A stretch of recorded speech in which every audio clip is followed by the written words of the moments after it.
Okay, get this.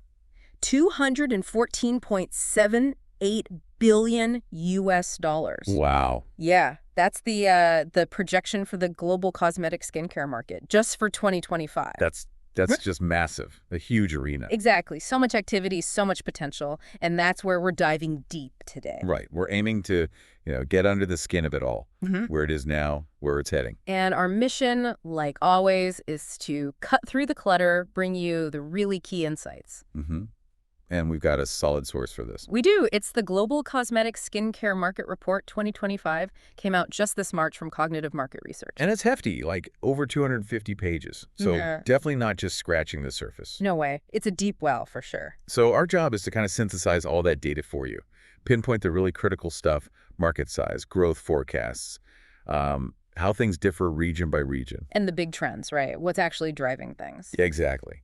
We want you to feel like you've got a good handle on it without getting, bogged down in spreadsheet numbers. Okay, so that huge number, nearly 215 billion for next year. That's just the start. Where does it go from there? Well, the report projects some serious growth. It's expected to hit, let me check the exact figure.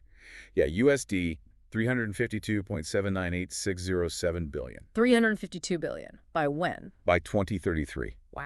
Yeah.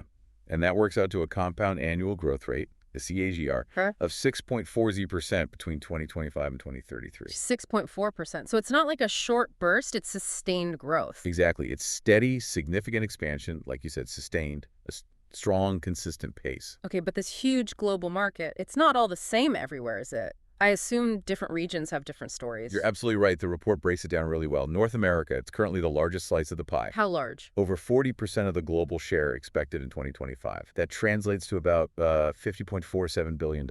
Okay, over 40%, and it's growth. Pretty solid. A CAGR of 5.5% predicted for that 2025 to 2033 period. And within North America, is the U.S. the main driver? Definitely. The U.S. market is projected at nearly $40 billion, $39.8 billion, roughly with a 5.3% CAGR. Okay.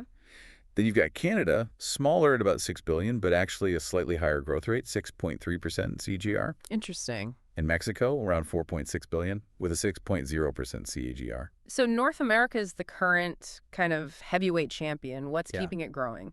It's really a mix of things. People are just more aware of skincare benefits, disposable incomes are up. And maybe a cultural focus on appearance. Yeah, the report points that too. Yeah. Plus, there's strong demand for specific things like anti-aging products and also organic options. Right. And you can't forget the established brands and the stores, the retail side. It's all very developed there. Makes total sense. Okay, what about across the pond? Europe's a big market too, right? Absolutely. Europe holds over 30% of the market share. Projected size for 2025 is around $58 billion. So still huge, but the growth. A bit more moderate there. The CAGR is projected at 4.8% for 2025 to 2033. Okay, 4.8%. So maybe a more mature market compared to North America. That's likely, yeah. Right. It's established, but maybe not expanding quite as rapidly. Let's zoom in on Europe a bit. Which countries are leading the way there? Germany's actually the biggest player in Europe. Market size around $11.5 billion and a 5.0% CAGR. Okay, Germany. Who else? The UK is close behind, about $9.7 billion, but with a slightly better growth rate, 5.6% CAGR.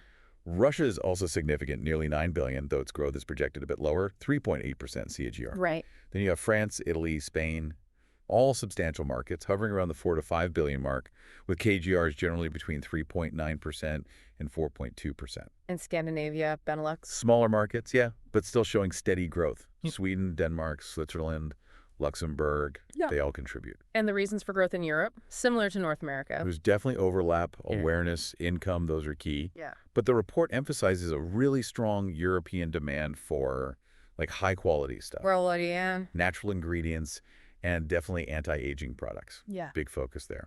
Okay. Plus, European brands often have this reputation, this trust factor, innovation, sometimes sustainability. And their retail and e-commerce are strong too. Got it. Okay, let's pivot. The region everyone seems to be watching for growth, Asia Pacific? Yes, APAC. Huge potential there. It accounts for about 23% of the global market share in 2025. 23%, okay. And the size? Around $86 billion, $85.9 billion to be precise. 86 billion, so smaller share than Europe or North America right now. But, and this is the big but, The growth story is phenomenal. How? No. The projected CAGR for APAC is 7.7% from 2025 to 2033. That's significantly higher than any other region. Wow, 7.7%. That really Yeah. does signal a shift. Absolutely. It's where the most dynamic expansion is happening. So who's driving that APAC growth? China, I assume. China is definitely the powerhouse. Yeah. Projected market size over $36 billion with a 7.2% CAGR. Okay. Japan and South Korea are next, significant markets too. Yeah. Japan around 11.8 billion, South Korea 10.3 billion, both with PGRs over 6%. And India. I hear things about India's market. You heard right. India stands out. Its market size is projected at about 8.6 billion, but the CAGR, it's 9.6%. 9.6%. That's the highest country rate mentioned so far. It is really remarkable growth expected there. Australia, Singapore, Taiwan, Southeast Asia as a whole. Also showing really strong momentum. KGR is mostly between 7% and 8.5%. So what's the magic formula in APAC? Why such strong growth? It's a combination, really. You've got this huge, often young population, Right. and their incomes are rising fast. Plus, there's this explosion in awareness about skincare and beauty. Social media influence again. K-beauty, J-beauty. Hugely influential. K-beauty, J-beauty trends definitely play a part, and there's a really strong preference developing for natural and organic products there. Interesting. Combine all that with the incredibly fast growth of e-commerce. Yeah. Makes everything super accessible. Yeah, that makes sense. A very dynamic picture in APAC. Okay, what about the other regions? South America. South America holds just over 5% of the global market, about $7.5 billion in 2025. And growth. Really strong. A CAGR of 7.5%, right up there with APAC's overall rate. 7.5%. Nice. Who leads there? Brazil. Brazil is the biggest, yeah. About 3.2 billion with an 8.1% CAGR. Argentina is next, also strong growth at 8.4%. Wow, Argentina too. Yep. Colombia, Peru, Chile also contribute. The drivers are pretty similar to APAC in some ways, growing middle class, more income, rising awareness. And the organic trend. That's strong there too. Plus, South America has a really vibrant beauty culture. E-commerce is expanding rapidly. Okay. Next up, the Middle East. Middle East accounts for about 2% of the global share. Market size around 6.4 billion in 2025. And its growth trajectory. Also healthy. Yeah. Projected CAGR is 7.3%. Solid. Key markets. Saudi Arabia, UAE. Exactly. Saudi Arabia and the UAE are the main ones. They're benefiting from rising incomes, more focus on personal care. Lots of beauty-conscious consumers. Definitely. And again, social media is a big influence. Plus, you see more brands moving in, both international and local. Tourism and wellness focus helps too. Right. And finally, Africa. Still a relatively small part of the market, I guess. Currently, yes. Around 1% of the global market, similar size to the Middle East, about 6.4 billion in 2025. But is there growth potential? There is. The AGAGR is projected at 6.4% overall for the region. Promising development. Which countries stand out? Nigeria and South Africa are the most significant markets mentioned. South Africa actually has a pretty strong projected CAGR of 7.3%. Okay. And what's driving growth in Africa? Similar themes again, rising awareness of skincare, growing incomes, especially in the middle class. Cultural shifts, maybe? Yeah, the report mentions a cultural shift towards embracing beauty and personal care more openly. Social media is a factor, plus more brands becoming available, even locally produced ones. Fascinating how these global trends play out differently, but with common threads. Okay, that's the regional picture. What about digging into the products themselves? Types, ingredients, who's buying? Yeah, the report gets into that too. So product types. Cleansers actually have the biggest market share right now. Makes sense. It's basic, right? Foundation of a routine. Exactly. It's essential. But the fastest growing segment isn't cleansers. Oh, what is it then? Creams and moisturizers. Ah, okay. Why your faster growth there? Well, people are focusing more on hydration, anti-aging benefits, protecting the skin barrier, all that good stuff. And the natural organic trend plays in. Definitely. Plus the push towards more personalized solutions. So lots of action in creams and moisturizers. So cleansers are the workhorse, moisturizers are the rising star. What about what's in the products? Ingredients. Big trend here. Organic products are dominating in terms of preference. Right, we heard that mentioned in the regional drivers. Yeah, consumers really want natural, chemical-free options. They're more aware of potentially harmful synthetics, perceived natural as gentler. Environmental concerns too, maybe. That's part of it, yeah. But interestingly, it's not only organic. So? Inorganic ingredients are actually seeing rapid growth too. Really? Why is that? Because, well, they often work. They can be very stable, effective for specific things like acne or wrinkles. And science keeps improving how they're formulated and used safely. So it's a balance. Organic preference, but still room for effective inorganic ingredients. Mm. What about who is using these products? Any shifts there? Well, the women's segment is still the largest and driving the fastest overall growth. That's kind of the traditional picture. Yeah. But the men's segment is showing really significant growth momentum. Ah, the men's skincare boom we hear about. Exactly. There's way more awareness, acceptance. Men are demanding products specifically for them. Anti-aging moisturizers. So the customer base is genuinely broadening. It really seems to be. Okay, let's talk money. Price points. Is it all luxury, high-end stuff driving the market? Actually, no. Surprisingly, the low-price segment, products under $50, that currently holds the largest market share. Under $50. So accessibility is key. For a lot of people, yes. Broad appeal, everyday needs. However, There's always a however.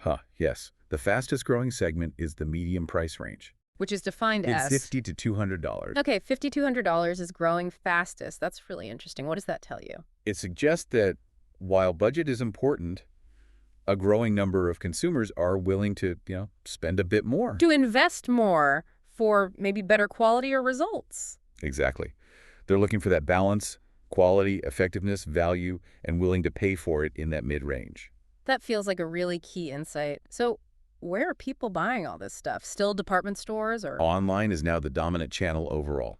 No surprise there, I guess. It mirrors everything else. Pretty much. And within online, it's really the e-commerce websites that are driving the rapid growth. Makes sense. Convenience, comparison. Yeah, accessibility, huge product ranges. You can compare easily, read reviews, find deals. And social media driving traffic to those sites. Absolutely. Influencers, targeted ads.